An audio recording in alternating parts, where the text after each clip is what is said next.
Hello, I'm Matteo, the Chief Mobile Opinionist here at Tech Travel Geeks.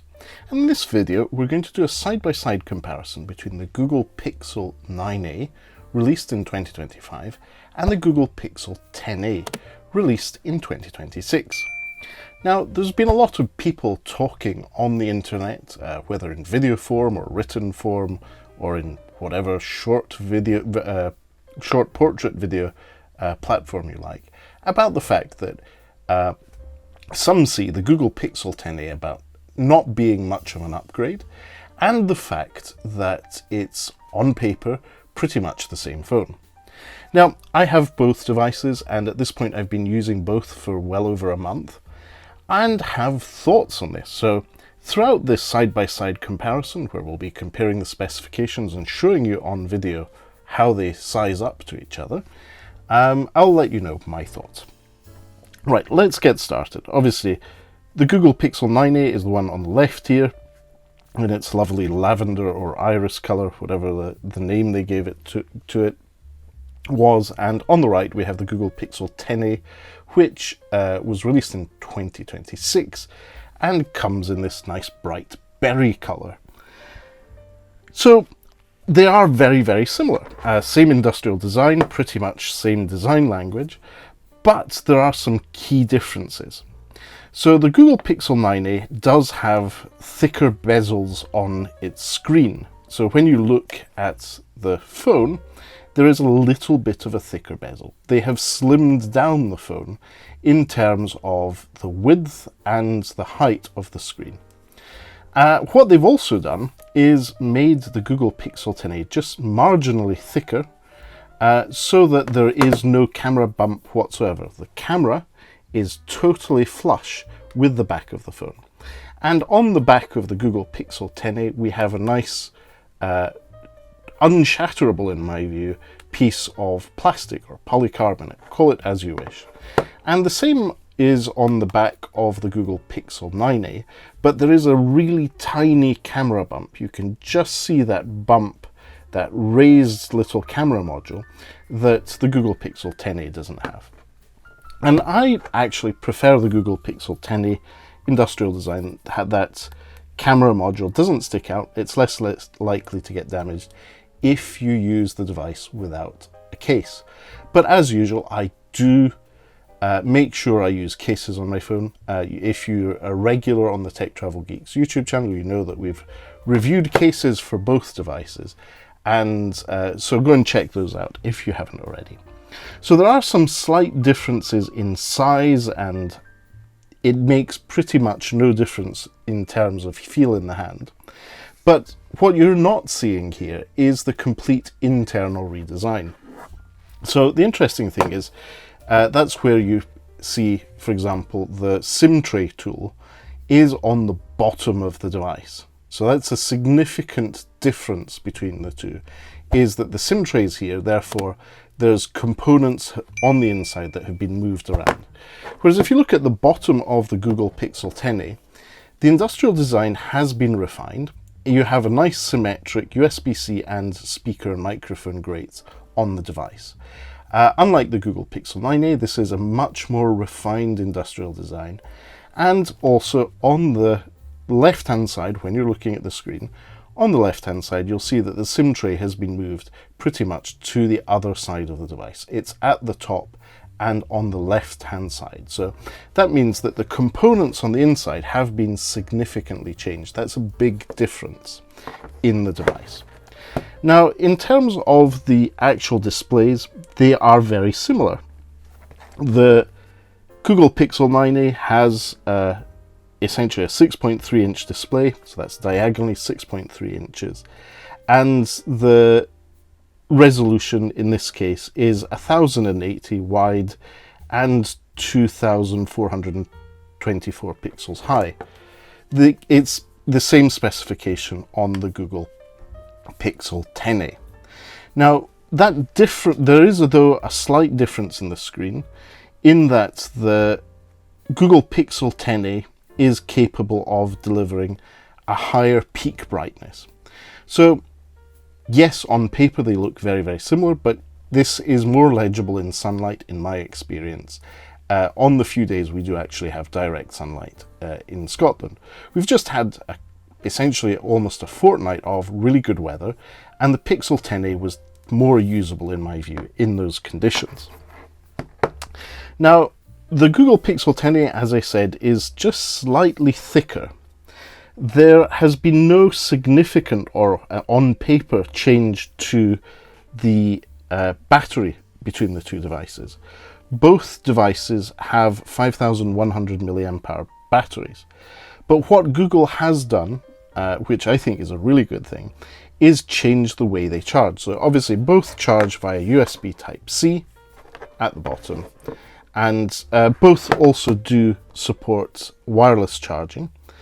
But the Google Pixel 9a had a maximum charging speed of 23 watts. So if you had say a charger that could go up to 25 watts, you'd be maxing out the charging of the Google Pixel 9a. Whereas the Google Pixel 10a ups that to 30 watt charging. It is definitely faster. And pretty much you can get a half charge of your Google Pixel 10a battery in around about half an hour. So that's really quite good.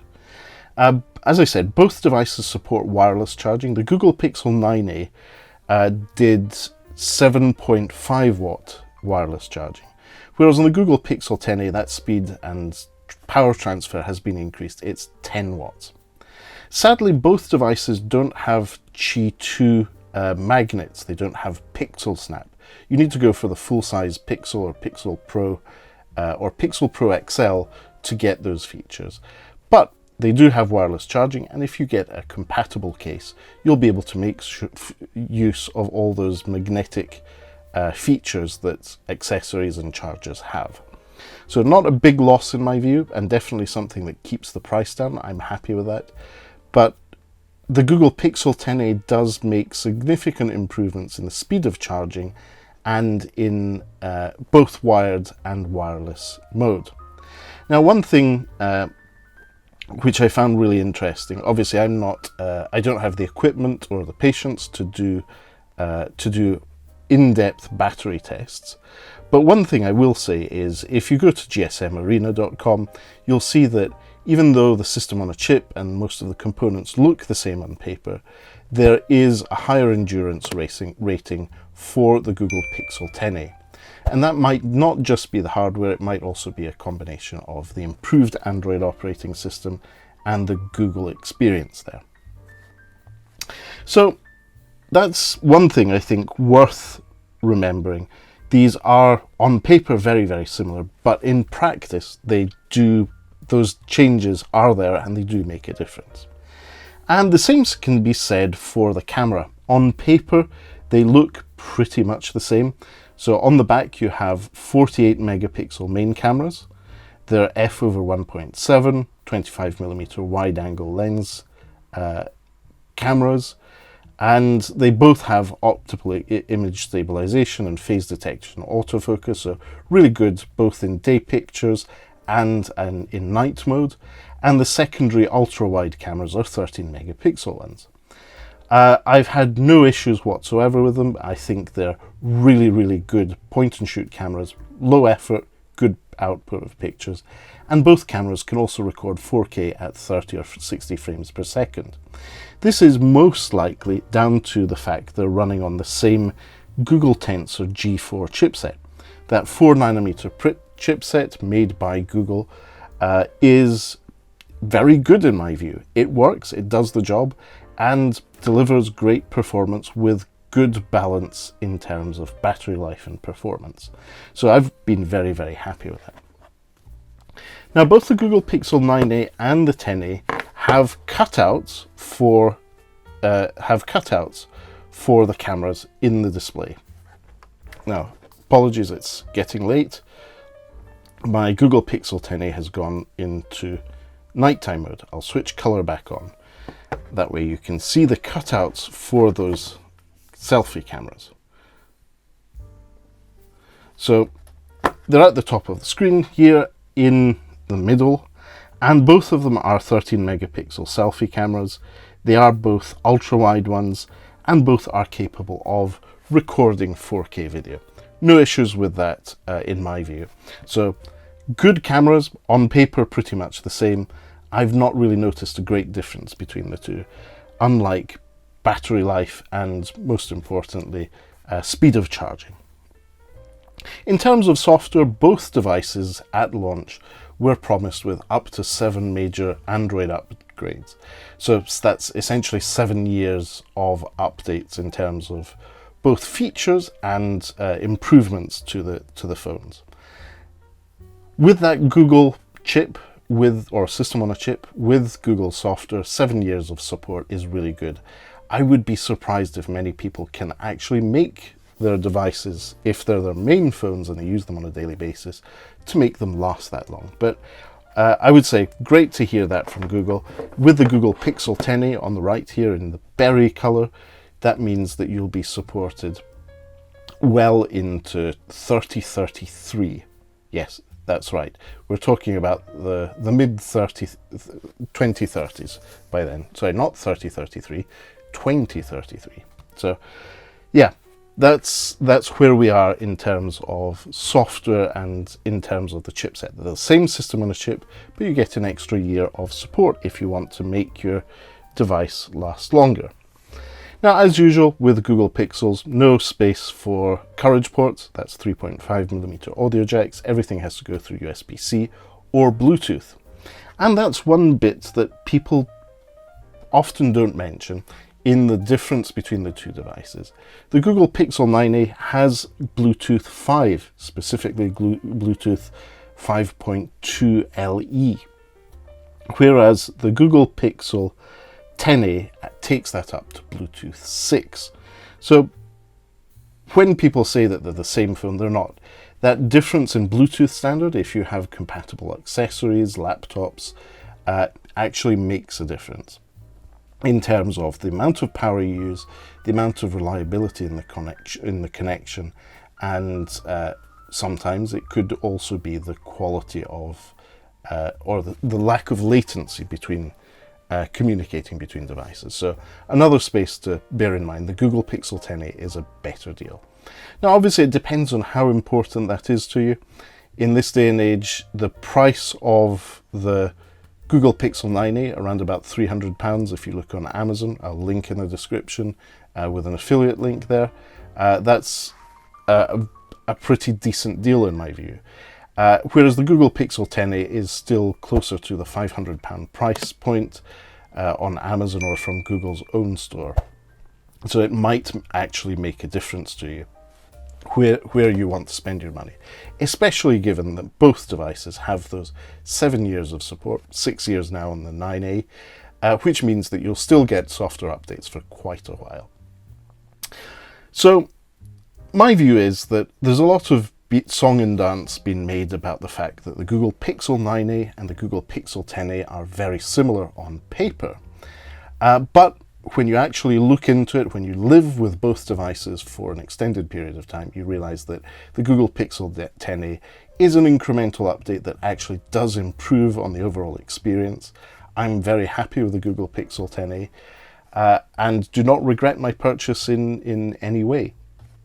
So I think that the differences are there, and also bear in mind that the Google Pixel 9a and 10a upgrade path is not a usual one. People nowadays do keep their phones for more than 6 months to a year, and they will want to upgrade maybe every 2 years.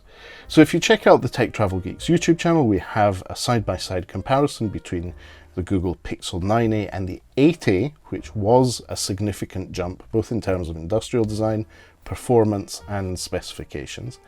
And we also have a side-by-side comparison between the Google Pixel 10a and the Google Pixel 8a. And I think that Google Pixel 8a to 10a upgrade path is a more realistic scenario for normal consumers. That's what the Google Pixel 10a is targeted at.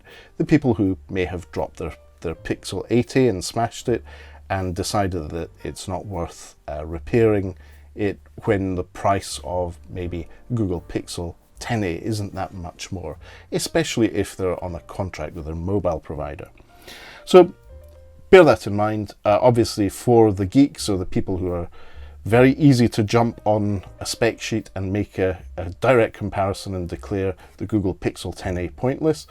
I strongly disagree. I think it has a place in the market. It does have incremental improvements over the 9a, but it's actually targeted at Google Pixel 8a or any other smartphone buyer.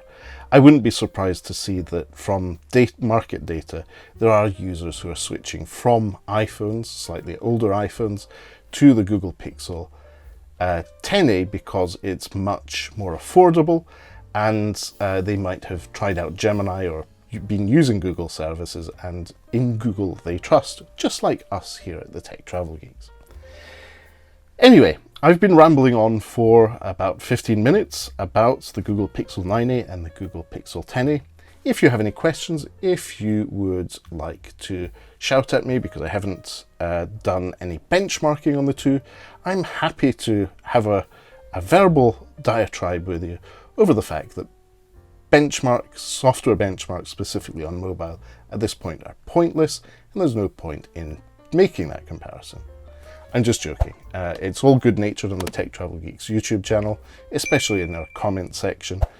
But if you have any questions, if you'd like to know more, drop us a comment in the section below. And as usual, if you don't already, please do subscribe to the Tech Travel Geeks here on YouTube. We cover consumer electronics, gadgets, accessories, and anything else we think makes the travel experience better.